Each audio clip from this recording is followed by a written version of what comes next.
How can technology drive good?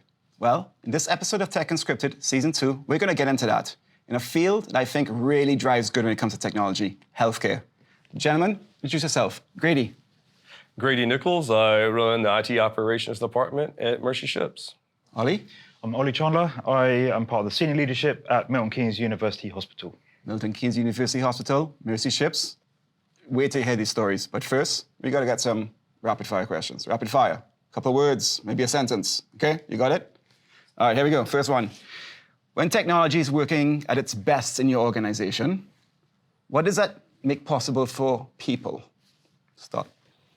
I think quick access to the healthcare and the things that need a job, efficiency. Ollie? Same, efficiency. Technology sometimes can get in the way, but it's about removing that barrier and becoming an enabler. Because people are the center, where you guys are at. All right, next one. One word. One word. What's one word your teams would use to describe your technology environment today? So your team, how would they describe the technology environment at Milton Keynes Hospital today? Progressive. Oh, interesting. Yourself? Advancing. Advancing. I like that. All right, we're going to find out about that. Why? All right, last one we got for you. Speed or stability? If you had to choose one, what matters more when technology is driving real-world outcomes? Speed or stability? Grady? For us, stability. Stability. It's a tough one. Bit of both, I think. Yeah. I'd go speed. Go speed? Yeah. All right, so what are you guys doing to drive both? Be fast and be stable? What are you doing? So it's a fine line. We want to bring in change. Change brings disruption sometimes. So it's about an organization pulling together to be able to progress the technology that we need that benefits our patients and the staff, and do that in a controlled way so that we can progress forward and move on.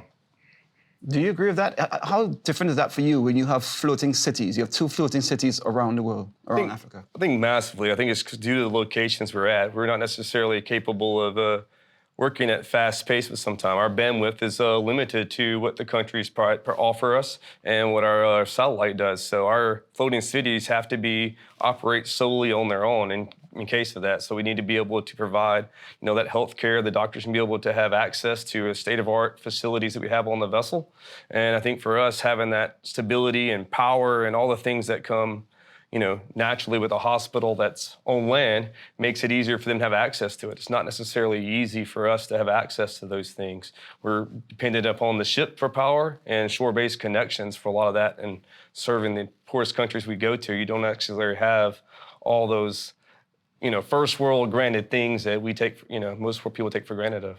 Well, you've just teased an audience who may not know what Mercy Ships is about and what you do. What is Mercy Ships about? What do you guys do? How long have you been around? So we've been around for over 45 years. We're a nonprofit organization, and we provide hope and healing to the world's forgotten poor. We do that through 2 hospital vessels. We provide free surgeries to those people. And not only do we provide free surgeries to those that not able to get surgeries or not have simple health care that we in modern age do, we also provide training to healthcare providers locally, because it's all set of numbers to the population to actually train healthcare providers there. So we're able to train healthcare providers. So when we leave, those healthcare providers can provide the surgeries and the stability that we have there, and they can use that training to train others and progress their country as we move on to another place. Technology for good. I told them. Exactly. But what about a teaching hospital in Milton Keynes? How good is that? It's very good. Milton Keynes is a wonderful city to live in and to work in. There's lots of opportunity and technology from lots of big companies from all over the world. So to be part of that is an amazing thing to help our population.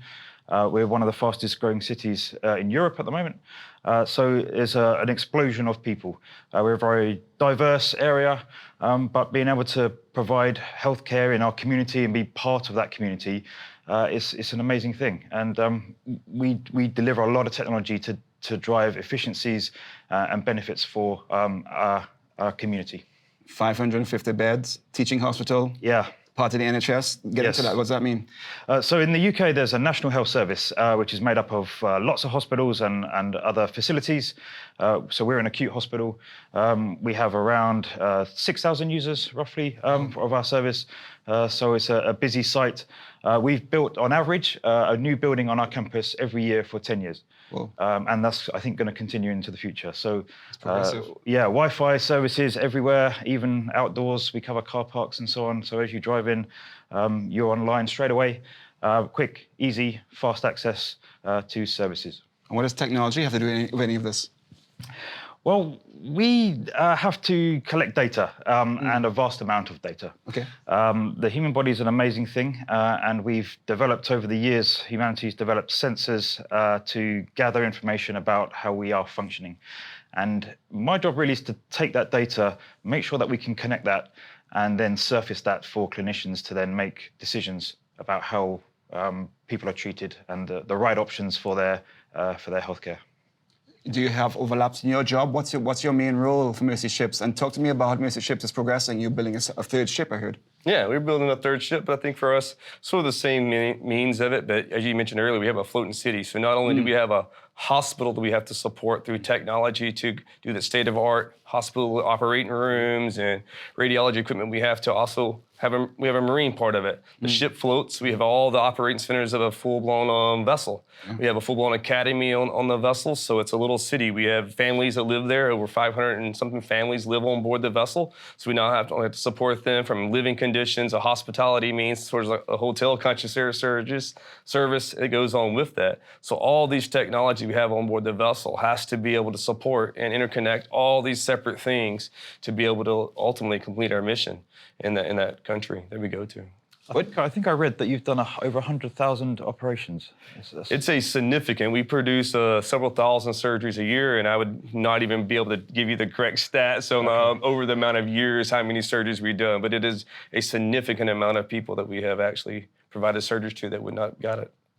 What do you think is your biggest challenge you have to solve daily? Is it the environment you're working in, an iron ship, floating, other countries, politics, or is it what you're trying to achieve as your end goal, making real business impacts?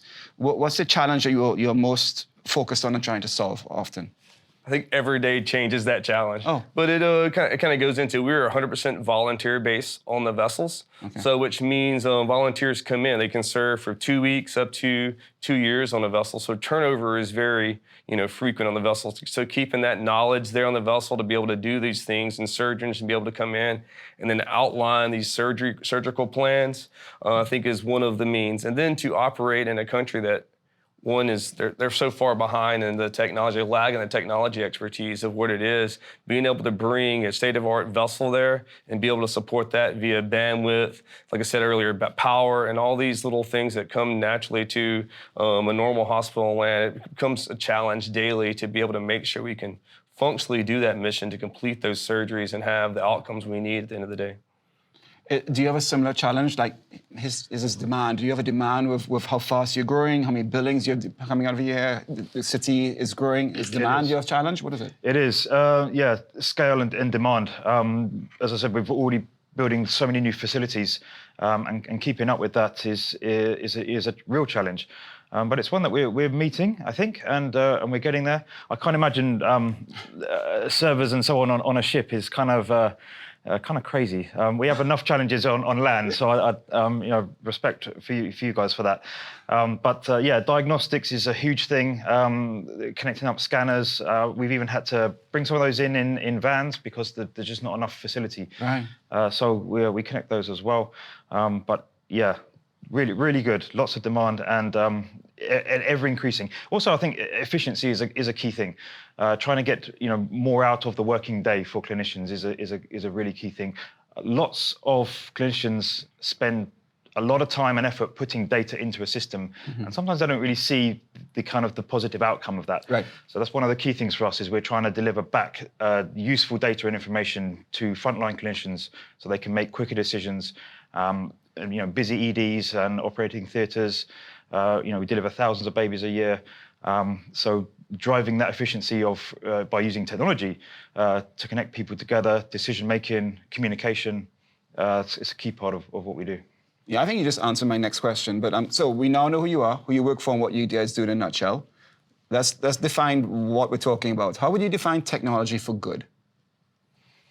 I think it's about bringing people together to collectively build an ecosystem that works for patients and for the staff that directly treat those patients. And I think if you can get that right, you will create an environment that technology is used to deliver better outcomes for patients, quicker turnaround times for scans and diagnostics, more advanced, imaging. That's what we want to look for. And I think if we can use tech to drive those things, we're really going to improve the well-being and the life of our citizens. And employees too? And of course our employees, yes. We're of course users of our own service. So surely you feel a lot the same way, but Grady, I'm interested to hear how you define it, and especially in the context you have to work, because often technology is met with apprehension, especially in some of the environments you may be dealing with in healthcare, right? But how do you define it and show people that what you're doing out there is for the greater good, not just for the people that you have to treat, but the people you have to work with to get in those countries? I think for us, it's pretty simple. It goes to one of our core values. We believe in the 2000 model of Jesus Christ, and one of our values is love and serve others. Oh. So I think through technology for the good, we use the technology and our donors' money to fund the technology we have for the vessel, and the volunteers come to the vessel with the ultimate goal to serve others, to provide the healthcare needs or whatever their specific role is to serve the world's forgotten poor.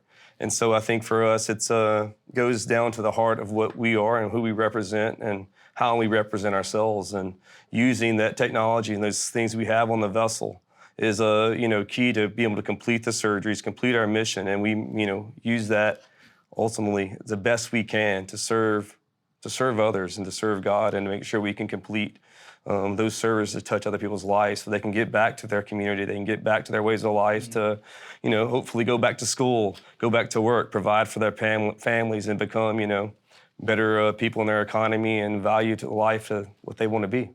Can you stop answering my next question?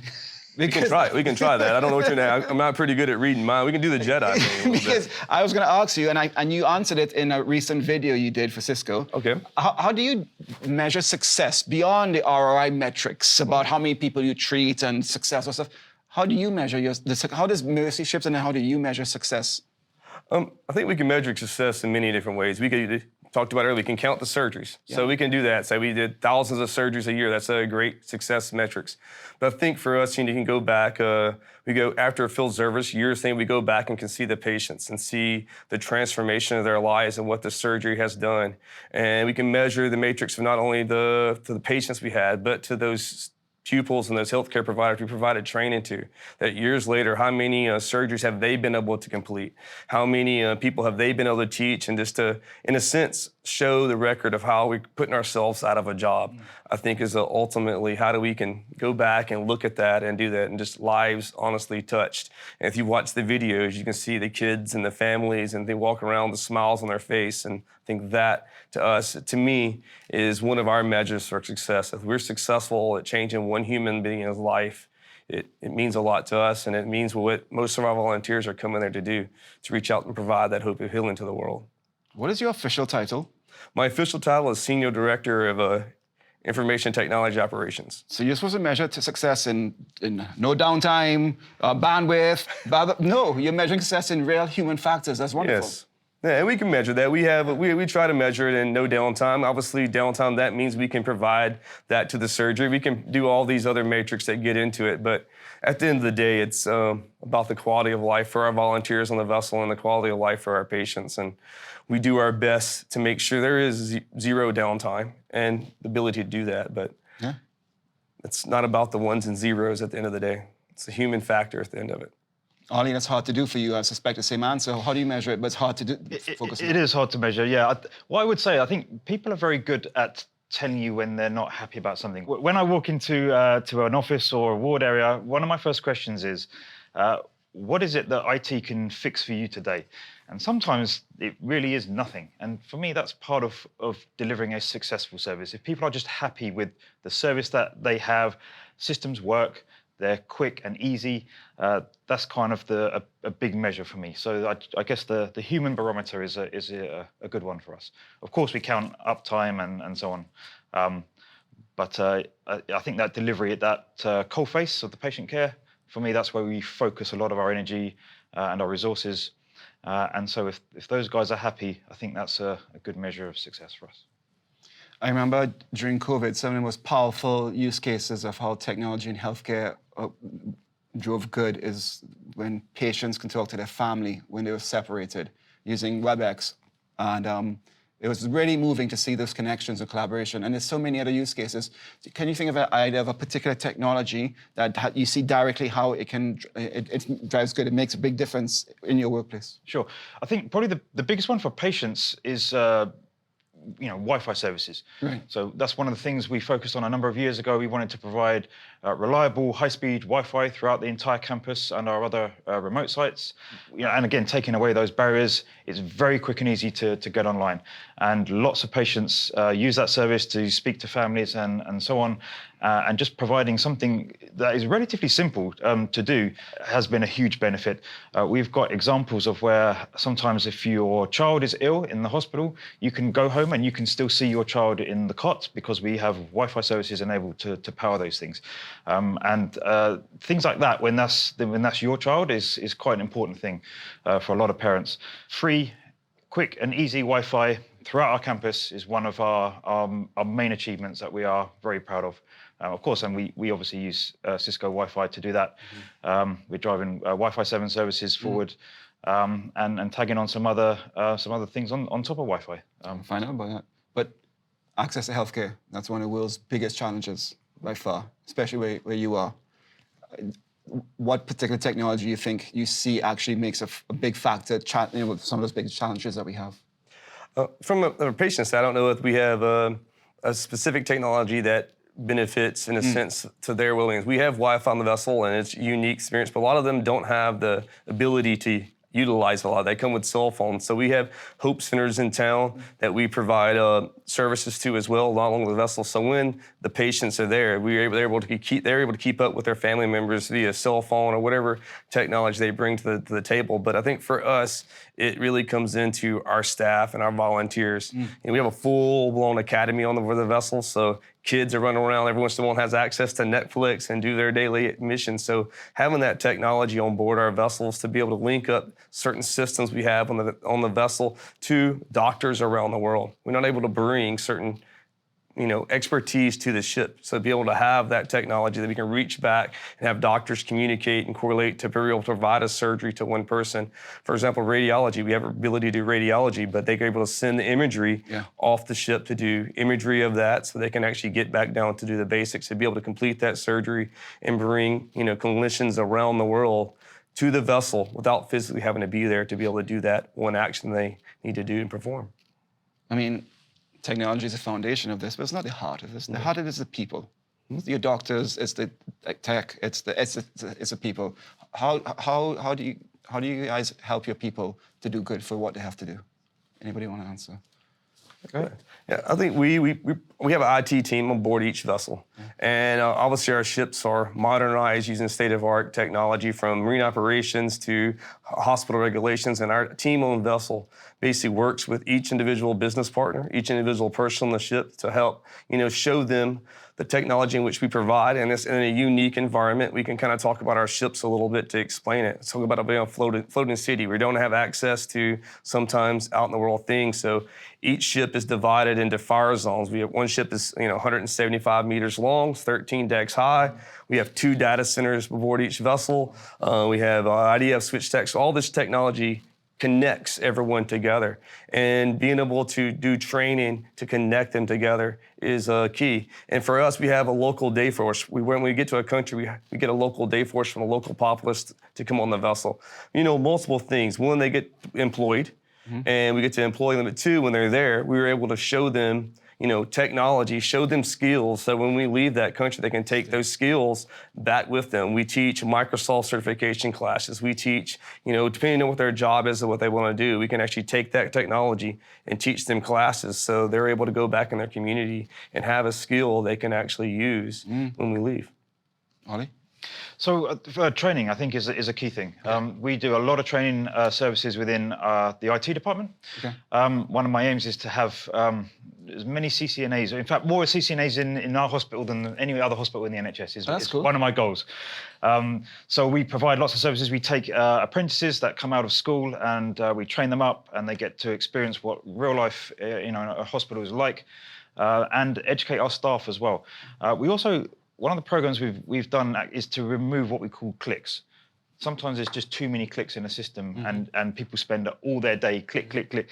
And it's about finding some of those efficiencies to take away some of those things and working with staff, stakeholders, to streamline systems to make access quick and easy. That's, again, a huge focus for us, and will be for coming years as well. So you knew the script of what I was going to ask again. So we're going to segue now to the future looking forward. And I know, for instance, you are introducing a chatbot through AI. Looking ahead in 3 to 5 years, what emerging technology do you see out there that you believe can really drive meaningful change to continue the technology for good?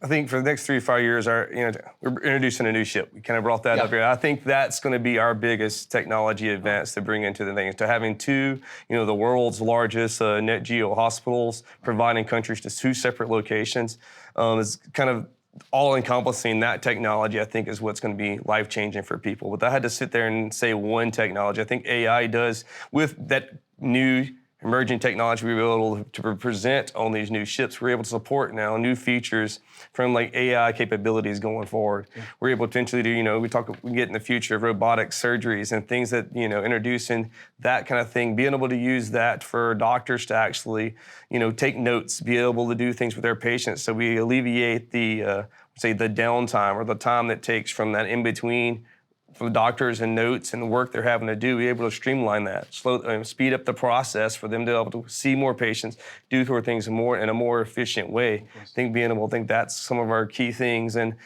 we, over the COVID, we were introduced to Teams, the Microsoft platform. I think everyone else is pretty aware and is do it, but for us, it was a great capability. We're now able to link people around the world and get skill sets around the world to be able to collaborate and do things moving forward that beforehand we were only be able to do locally based off our location in Texas, but now our staff has expertise that circling the globe. We have people from Europe and Africa working for us, so we're able to do that 24-hour service to the ships and provide them timely expertise from just walks of life that we weren't able to do that before. That's incredible. Yeah.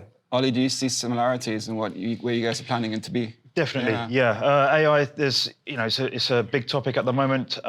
We are looking to bring in some chatbots for staff and patients to be able to call us and to be able to get a better experience, on that kind of telephone interaction piece.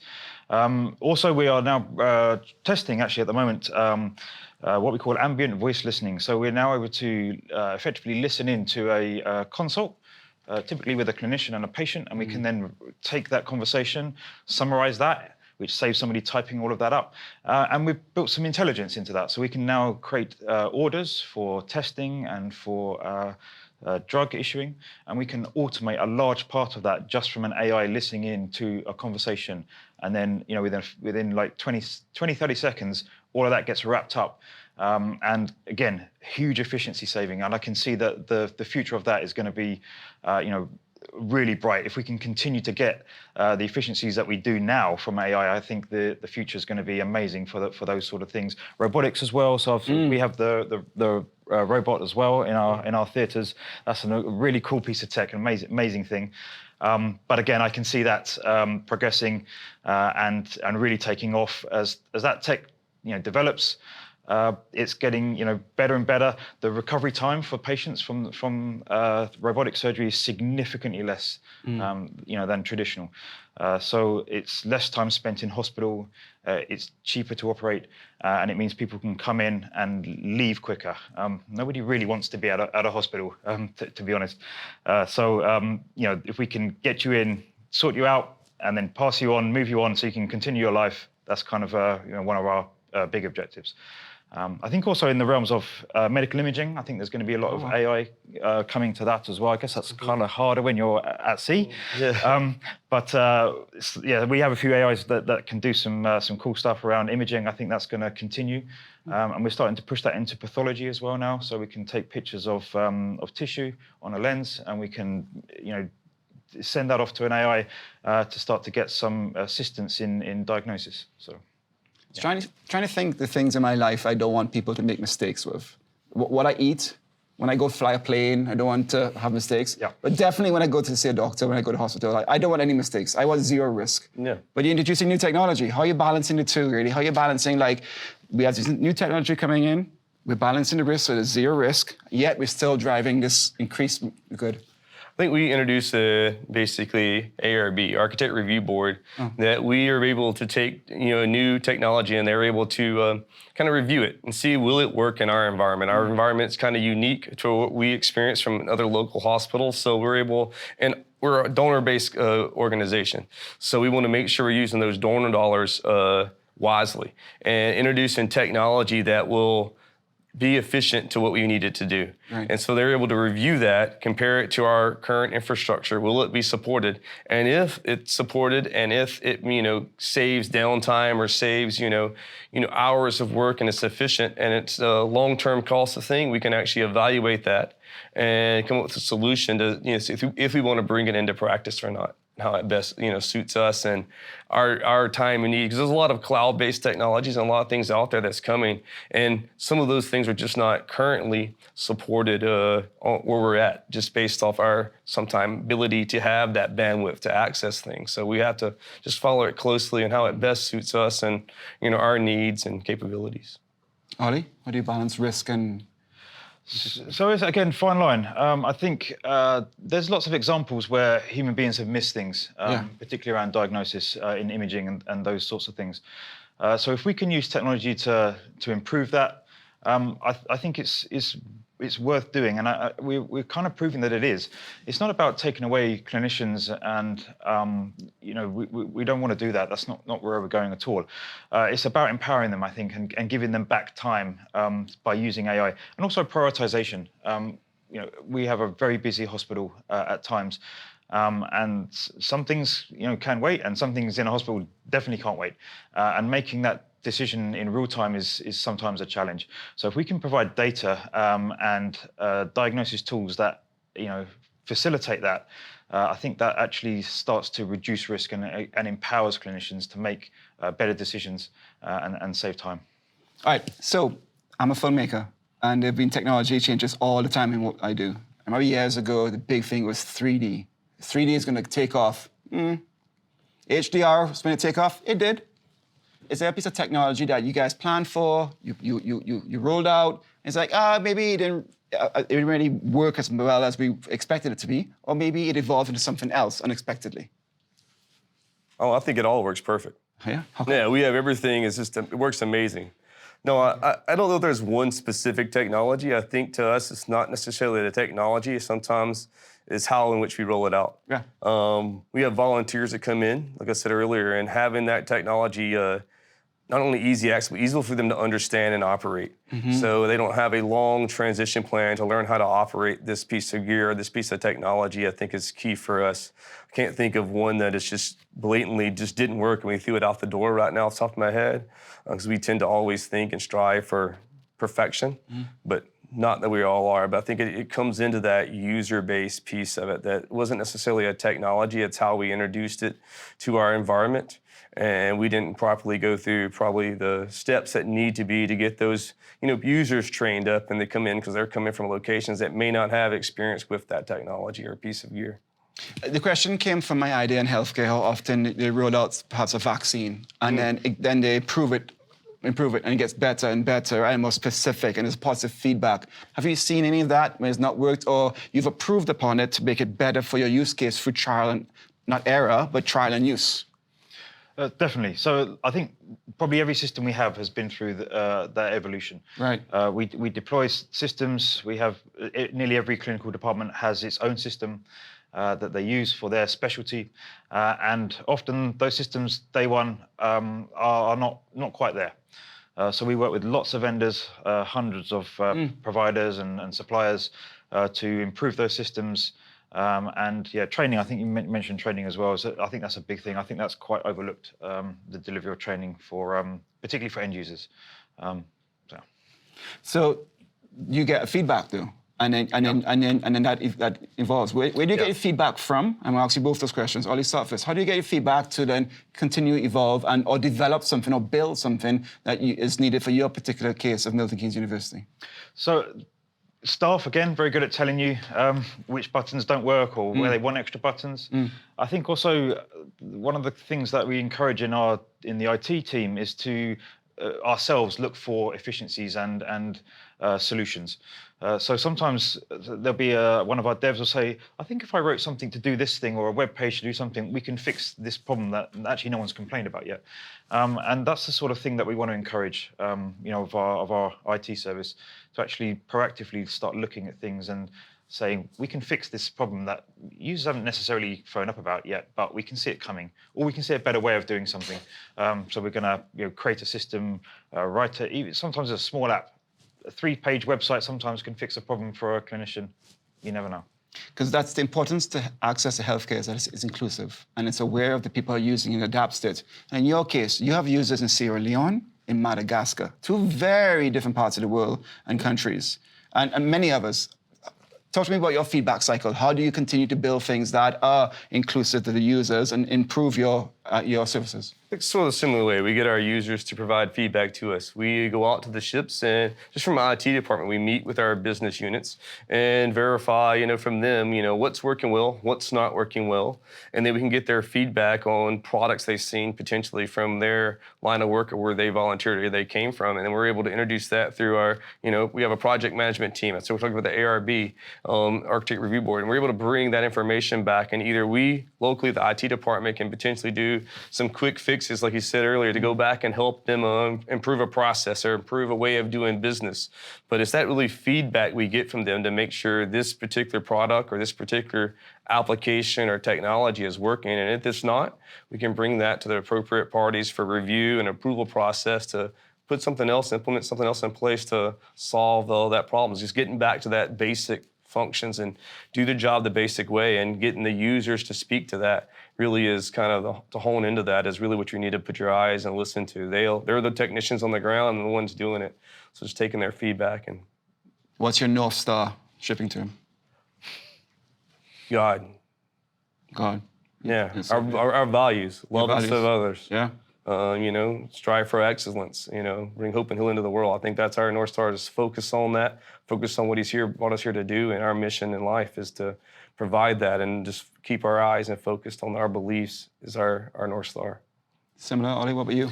It's our people. The staff and the patients. That's where we focus, and they're the as I said earlier, we're users of our own service.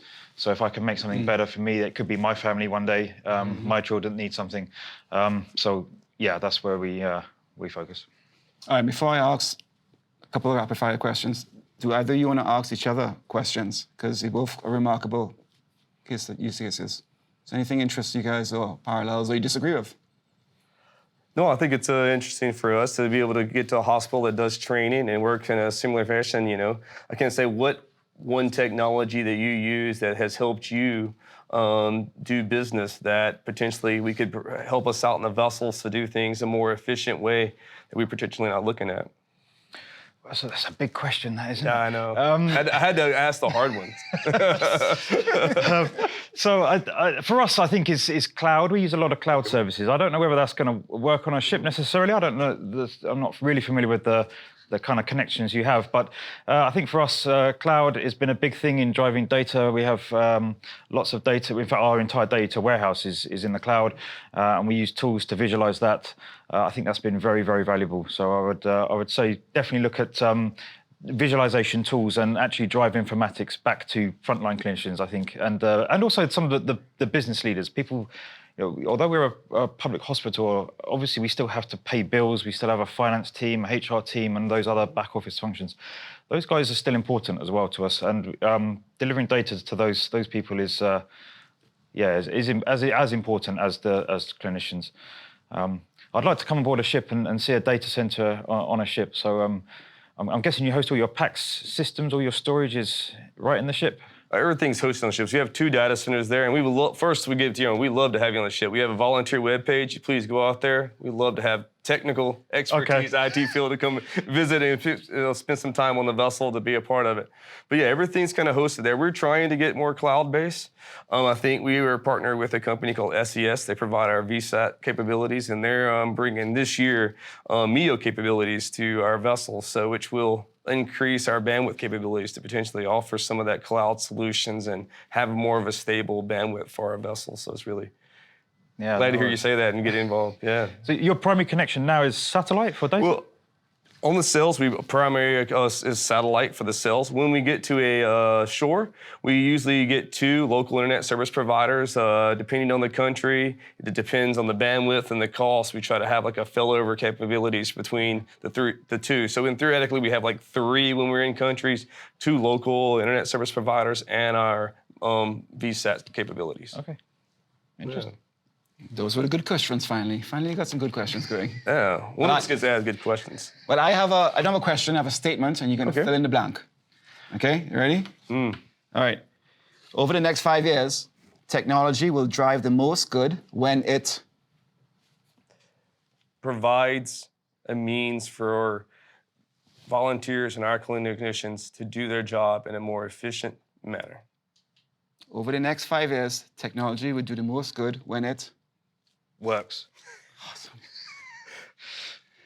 That's an easy way of saying that's like that. I like that one. Hey, it works. I should have.